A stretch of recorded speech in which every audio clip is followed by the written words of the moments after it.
आज हम बात करेंगे कि महाराष्ट्र में बीजेपी ने शानदार जीत दर्ज की, लेकिन झारखंड में वो क्यों फेल हो गई। झारखंड में बीजेपी चुनाव नहीं जीत पाई और उसका प्रदर्शन जो पिछले चुनाव में था उससे करीब करीब अच्छा तो नहीं रहा, खराब ही रहा।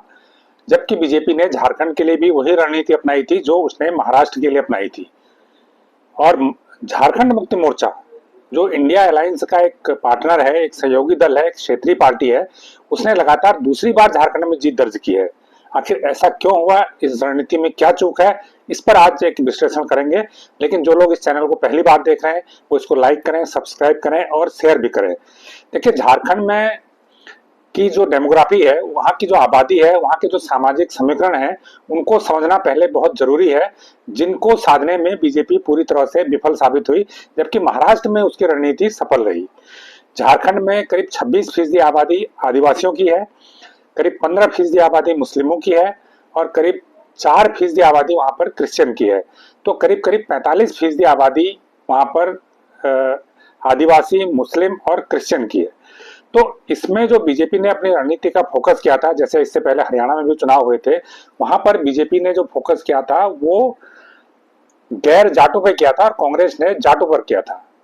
झारखंड में जो झारखंड मुक्त मोर्चा है, उसने अपना पूरा फोकस जो 26% आदिवासी आबादी है उस पर अपना फोकस रखा था, जबकि बीजेपी ने अपना फोकस जो है दूसरे हिंदुओं पर रखा था, या जो गैर आदिवासी हैं या जो गैर अल्पसंख्यक हैं उन पर अपना फोकस रखा था। और बीजेपी के जो चुनाव की रणनीति का हिस्सा थे और जो चुनाव की रणनीति के दौरान बीजेपी का पूरा फोकस जैसे महाराष्ट्र में रहा, जैसे हरियाणा में भी रहा, उसी प्रकार झारखंड में भी उसने अपना फोकस रखा और वो उसने एक हिंदू आबादी को ध्यान में फोकस करते हुए अपनी चुनावी रणनीति चलाई। बटेंगे तो कटेंगे का नारा भी वहां पर चलाया, खूब चला।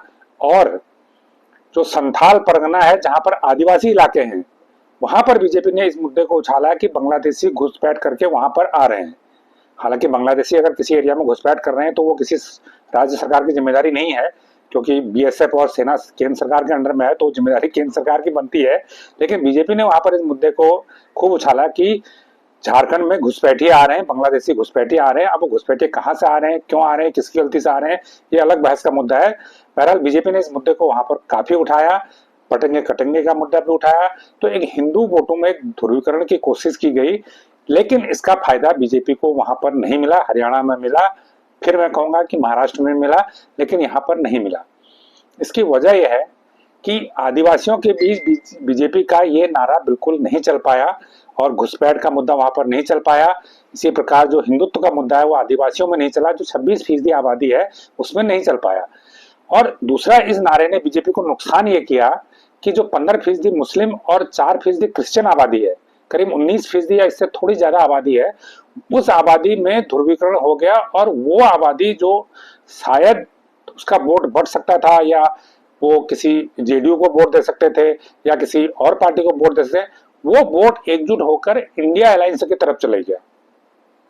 अब जो झारखंड मुक्ति मोर्चा है, जो पूरा फोकस 26% आदिवासी वोटों पर कर रहे थे, ये भी विश्लेषण बीच में आ रहा था कि कहीं जो झारखंड मुक्ति मोर्चा के हेमंत सोरेन है वो वही गलती तो नहीं कर रहे हैं जो कांग्रेस ने हरियाणा में की थी।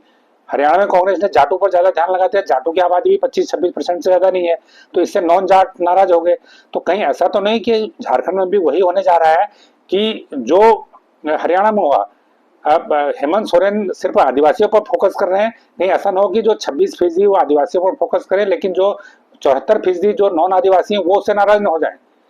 ये एक बीच में ये बात आई थी, कहीं वो ये चूक तो नहीं कर रहे हैं। लेकिन बीजेपी के जो नारा था, बीजेपी का जो हिंदुत्व की एक कटेंगे बटेंगे का नारा था, जो बीजेपी का एक ध्रुवीकरण की कोशिश थी, उस कोशिश से मुझे लगता है कि हेमंत सोरेन को, झारखंड मुक्ति मोर्चे को या इंडिया गठबंधन को फायदा हो गया। जो मुस्लिम वोट था और जो क्रिश्चियन वोट था, करीब ये 19-20% जो वोटर था, ये एकजुट होकर झारखंड मुक्ति मोर्चा के पक्ष में आ गया, इंडिया अलायंस के पक्ष में आ गया। और नतीजा ये हुआ कि 26% आदिवासी और 20% अल्पसंख्यक, तो करीब ये बैठते हैं, करीब 46% वोट हो जाते हैं। तो 46% वोट एकमुश्त होकर इंडिया गठबंधन के साथ आ गया या झारखंड मुक्ति मोर्चे के साथ आ गया, और झारखंड मुक्ति मोर्चे ने, इंडिया गठबंधन ने वहां पर शानदार जीत दर्ज की। नतीजा यह है कि संथाल परगना की तमाम सीटें झारखंड मुक्ति मोर्चा ने अकेले जीत ली और आदिवासियों की करीब 28 सीटें हैं। 28 सीटों में से 27 सीटें झारखंड मुक्ति मोर्चा या इंडिया अलायंस के उम्मीदवारों ने ही जीत ली। जो 28वीं सीट बीजेपी को मिली भी, वो इसलिए मिल पाई क्योंकि जो चंपई सोरेन वहां से कैंडिडेट थे सरायकेला से, चंपई सोरेन इसलिए जीत पाए क्योंकि वो पहले झारखंड मुक्ति मोर्चा में ही थे। जब हेमंत सोरेन जेल गए थे तो उनको मुख्यमंत्री बनाया गया था।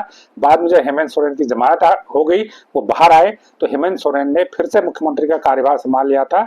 इससे चंपई सोरेन नाराज हो गए थे और उन्होंने पार्टी छोड़ दी थी, बीजेपी के साथ चले गए थे। वो एक आदिवासी ऐसे उम्मीदवार हैं बीजेपी की तरफ से जो चुनाव लड़े भी थे, वो चुनाव जीतने में सफल रहे। बाकी कोई भी आदिवासी उम्मीदवार वहां पर चुनाव बीजेपी की तरफ से या एनडीए की तरफ से नहीं जीत पाया। इस मामले में एक रोचक पहलू है कि इस बार एनडीए ने जो झारखंड स्टूडेंट यूनियन है, सुदेश महतो की जो पार्टी है, उसके साथ अलायंस किया था और 10 सीटें पर झारखंड स्टूडेंट यूनियन को दी थी ताकि वो एक बेहतर प्रदर्शन कर सकें। और बीजेपी का जो वहां पर लोकल कनेक्ट है, बीजेपी के साथ झारखंड में दिक्कत यह है कि जो एक दमदार आदिवासी चेहरा बीजेपी के पास नहीं है। पिछली बार भी जब बीजेपी के पास सरकार बनी थी तो बीजेपी ने रघुवर दास को वहां पर मुख्यमंत्री बनाया था, जो नॉन आदिवासी थे, जो गैर आदिवासी थे।